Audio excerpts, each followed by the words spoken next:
1877 সাল, ব্রিটিশ আমলের বেঙ্গল প্রেসিডেন্সি।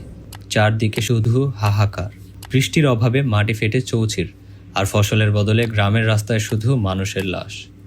সেই দুর্ভিক্ষে প্রায় 1 কোটির বেশি মানুষ মারা গিয়েছিল। ইতিহাস একে গ্রেট ফ্যামিন বলে জানে।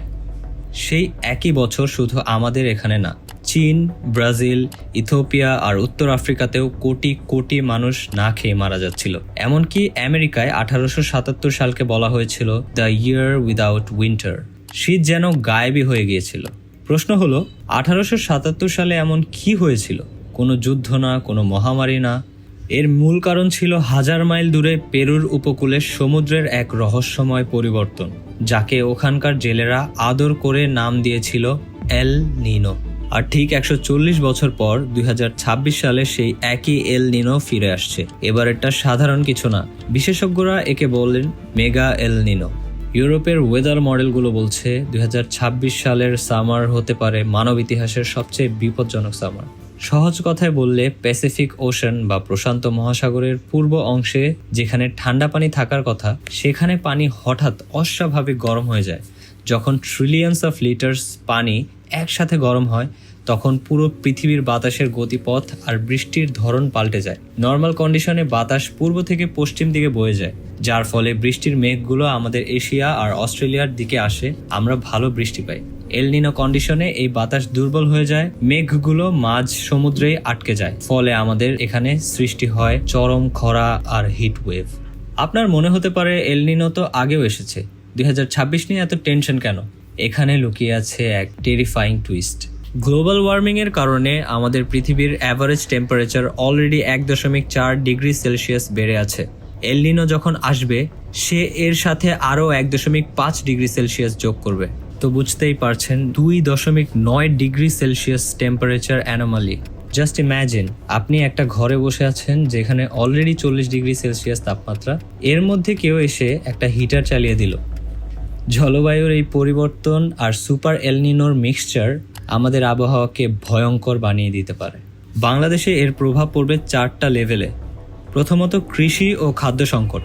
বৃষ্টি না হলে ধানের ফলন কমবে, আর ফলন কমা মানে বাজারের চাল, ডাল আর সবজির দাম আকাশচুম্বী হওয়া।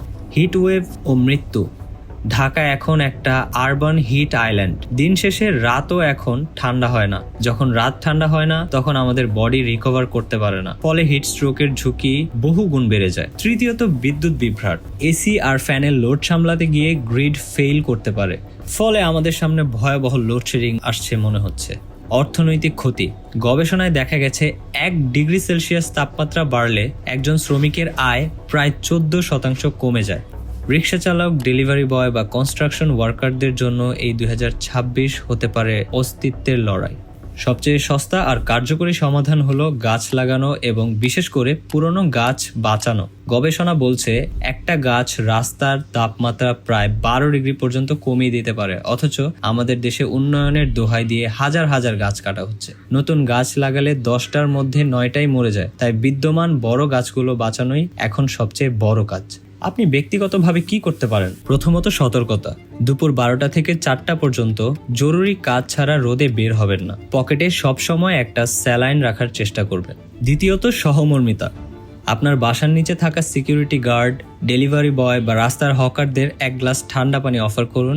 এই ছোট কাজই হয়তো একজনের জীবন বাঁচাতে পারে। তৃতীয়ত, সোলার এনার্জি। আমাদের বিদ্যুৎ এখনো কয়লা বা গ্যাসের উপর নির্ভরশীল।